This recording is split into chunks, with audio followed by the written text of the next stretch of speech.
gracias por estar aquí hoy. Hoy les contaré sobre mi proyecto de investigación y algunos de los resultados que obtuve. Como les dijeron, mi proyecto se llama Arqueología de la Infancia, aproximación isotópica a las prácticas de lactancia y destete en 3 poblaciones precolombinas de Panamá. A lo largo de esta presentación les daré una pequeña introducción del tema y también algunos, mis objetivos que quería investigar para la investigación, la metodología que utilicé para lograr obtener esos resultados y el contexto arqueológico de donde procede la muestra arqueológica y algunos de los resultados y conclusiones a las que llegué al final en esta primera parte del proyecto. Entonces, primero que todo quería explicarle un poquito dónde se enmarca todo este proyecto. Este proyecto se enmarca dentro de una disciplina que se llama bioarqueología, que estudia y analiza los restos biológicos que proceden de contextos arqueológicos. Ellos pueden ser restos humanos, restos de animales, entonces se habla de zooarqueología, o también restos de plantas. Adentro de la bioarqueología también se incorporan otras disciplinas que pueden ser química, biología, geología, genética y por supuesto arqueología y antropología para entonces desarrollar proyectos. Como habrán podido también notar del título, mi investigación se enfoca en los niños y para eso hay como una rama de la misma disciplina que se especializa, ¿no?, en el estudio de la infancia en el pasado. Y es importante porque, como pueden ver del gráfico también que les puse, en bioarqueología los estudios sobre los niños, enfocados solamente en niños, no son muy comunes. Normalmente se tiende como a estudiar la población adulta, considerando los niños como entes pasivos de la sociedad sin que tengan como un rol preciso, ¿no?, en la comunidad. Cosa que en verdad no es cierta porque sobre todo cuando queremos estudiar, por ejemplo, la alimentación y los niños, ellos nos pueden dar mucha información a nivel, por ejemplo, demográfico, es decir, tasa de morbilidad, mortalidad, fertilidad en la misma población. También son un súper buen indicador del estado de salud general de la población, porque los niños, sobre todo muy chiquitos, dependen de los adultos. Y también nos pueden dar otra información a nivel cultural, como de prácticas que tenían como en esas poblaciones. También acceso diferencial a los alimentos por estatus social y también aspectos económicos, como por ejemplo prácticas y estrategias de subsistencia que tenían en la comunidad. Y también, como pueden ver del mapa que les puse, si bien hay algunos estudios enfocados en ese tema específico, aquí en Centro y Suramérica todavía no hay muchos y sobre todo aquí en Panamá no había ninguna información. Entonces este es el primer estudio que efectivamente dio algunos resultados y que va a complementar todos los otros estudios que se han hecho hasta ahora. Entonces, como objetivo principal tenía el de determinar el periodo de duración de lactancia y destete, es decir, cuando ya los niños empiezan a comer alimentos complementarios, en niños de 0 a 9 años de 3 poblaciones precolombinas de Panamá, y a través de esos resultados entonces hacer un análisis comparativos también entre los niños de la misma población y también entre niños de las 3 poblaciones para ver si había alguna diferencia o similitudes. No, en ese momento no sabía qué podía encontrar. Entonces, ahora se preguntarán cómo se hace este tipo de estudio. Normalmente en bioarqueología, para reconstruir la dieta o la paleodieta, se utiliza un análisis que se llama análisis de isótopos estables. Básicamente, muy brevemente, el principio es que todos los seres vivos en el planeta están compuestos por elementos químicos, entre ellos, por ejemplo, carbono y nitrógeno, que se encuentran en mayor cantidad, Y entonces, haciendo un análisis y una proporción entre varios isótopos del mismo elemento, podemos obtener esa huella isotópica de ese individuo. ¿Y eso cómo se hace? Porque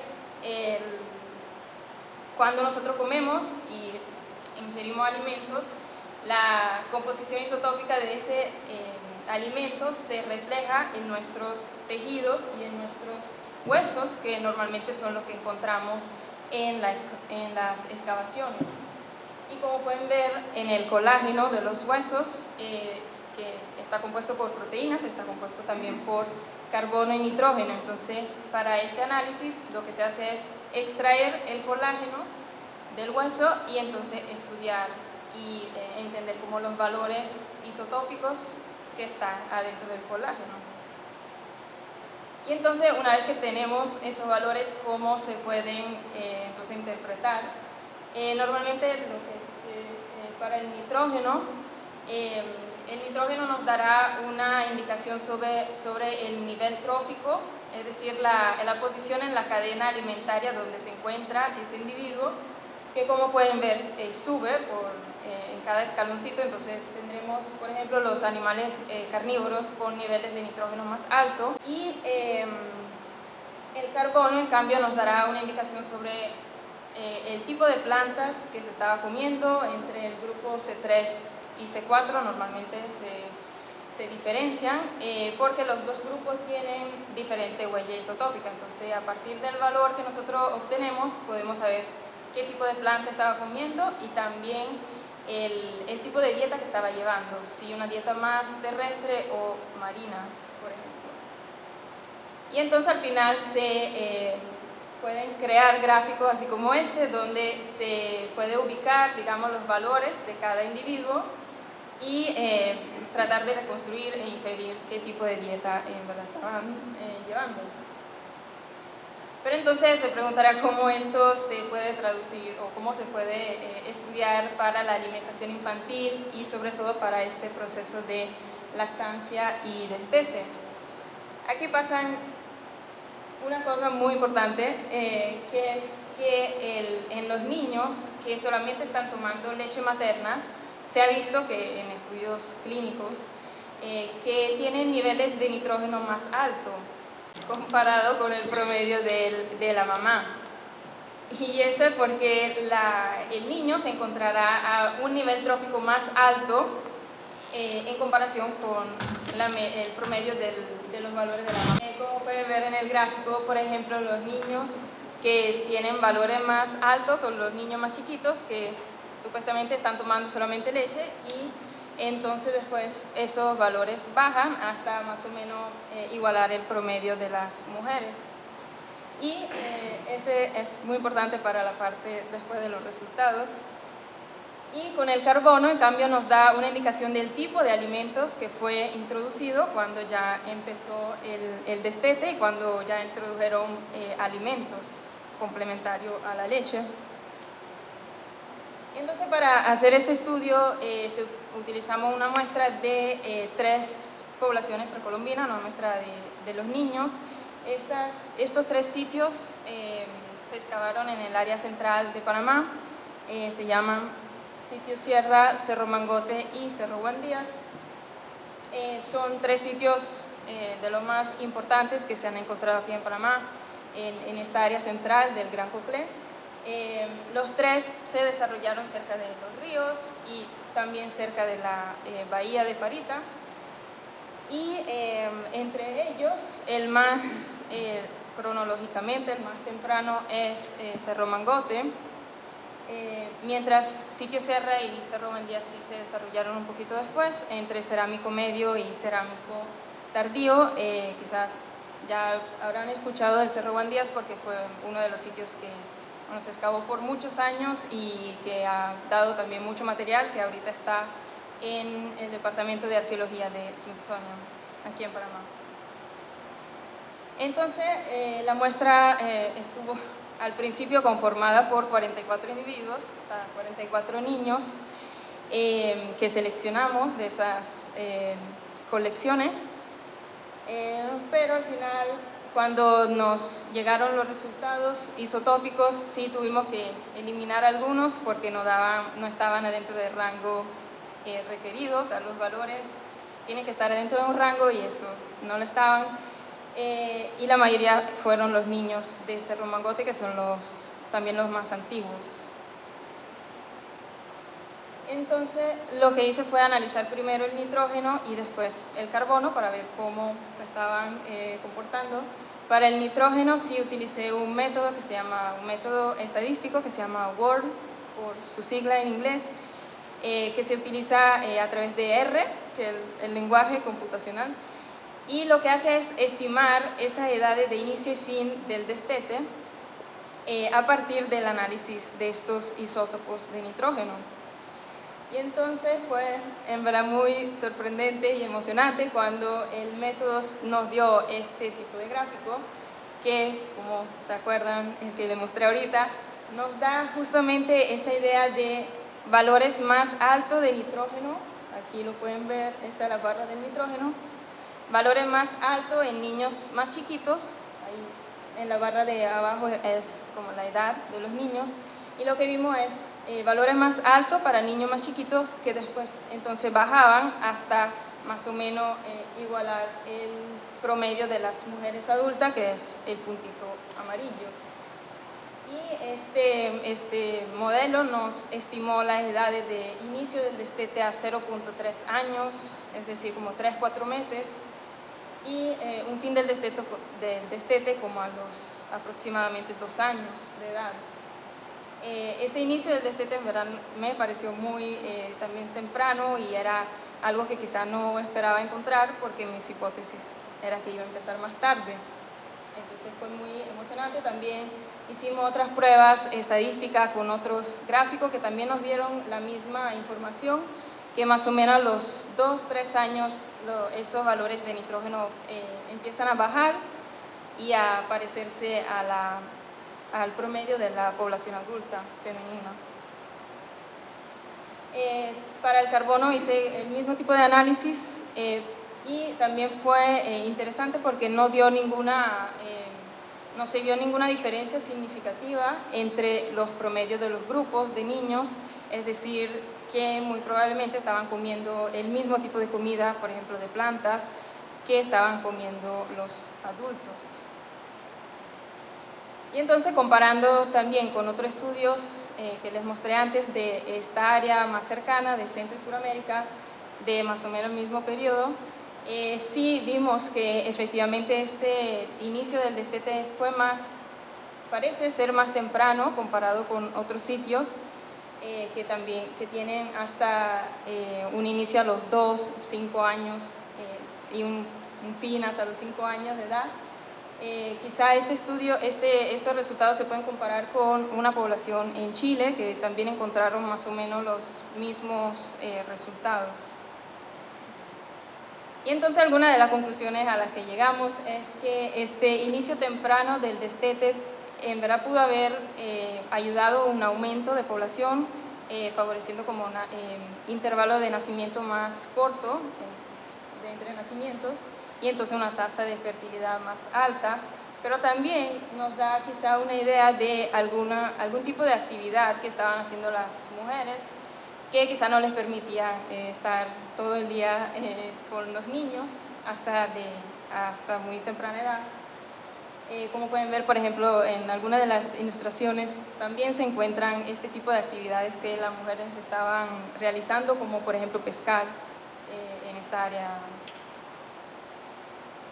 Y también vimos que a partir de los 2 años, cuando ya se introducen los alimentos y cuando ya el destete ha terminado, la alimentación de los niños sí es casi igual a la alimentación de los adultos, que también fue muy interesante porque mis hipótesis quizá eran que ellos comían cosas diferentes, pero parece que en verdad comían lo mismo. Y como les puse acá, este es el gráfico como el que vimos antes, lo que quise evidenciar, cada puntito de eso es un individuo del estudio, y lo que quise evidenciar acá es que cada población se ubica en este gráfico, en una parte del gráfico, y también nos está dando mucha información sobre el tipo de comida que le estaban dando, por ejemplo, a los niños y también los adultos. Aquí están niños y adultos juntos y se puede ver que, por ejemplo, Cerro Buendías sí comían más productos marinos, mientras, por ejemplo, en Cerro Mangote, el circulito verde, casi no comían producto del mar y más, comían más como productos de fauna terrestre. Y bueno, aquí si le da curiosidad cómo se veían estos, cómo los ilustraban los cronistas cuando llegaban aquí en esta área de América. Sabemos que el maíz era muy importante, pero llama la atención que, por ejemplo, en estos 3 sitios sí era muy importante en Cerro Buendías y Sitio Sierra, y como pueden ver, las plantas de 4, pero en Cerro Mangote no se comía tanto, parece que no se comía tanto, y sí se comían otro tipo de plantas, quizá como zapallo, frijoles y otras frutas, que también se encontraron en el registro arqueológico. Como tipo de carne comían venado, ñeques, comían también mucha iguana y tortuga de ríos en estos sitios. Y como les dije, en Cerro Buendías sí comían también productos del mar, mucho más que en los otros sitios, y también hasta tenían una industria de conchas y de ornamentos muy importante en esta área. Y entonces podemos pensar que todos estos alimentos también se lo daban a los niños. No sabemos muy bien cómo. Hay registro, por ejemplo, en Chile, que sí le daban, por ejemplo, pescado crudo. Esa podría ser una hipótesis también para acá, para, por ejemplo, Cerro Buendías.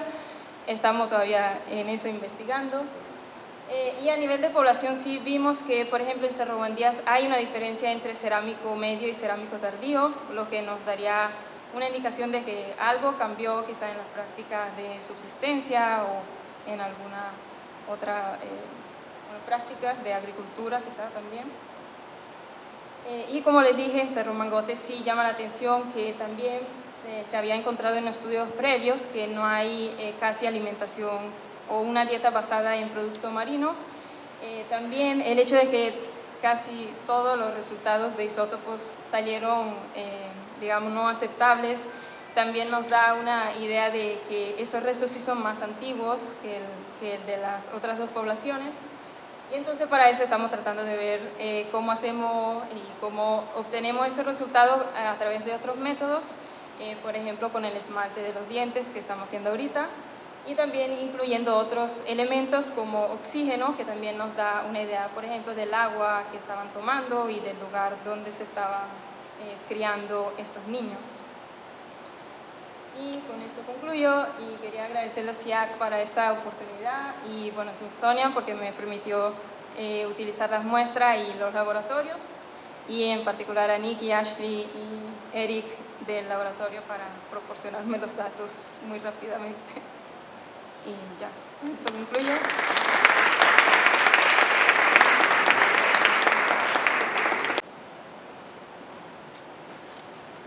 Muchas gracias, Verónica.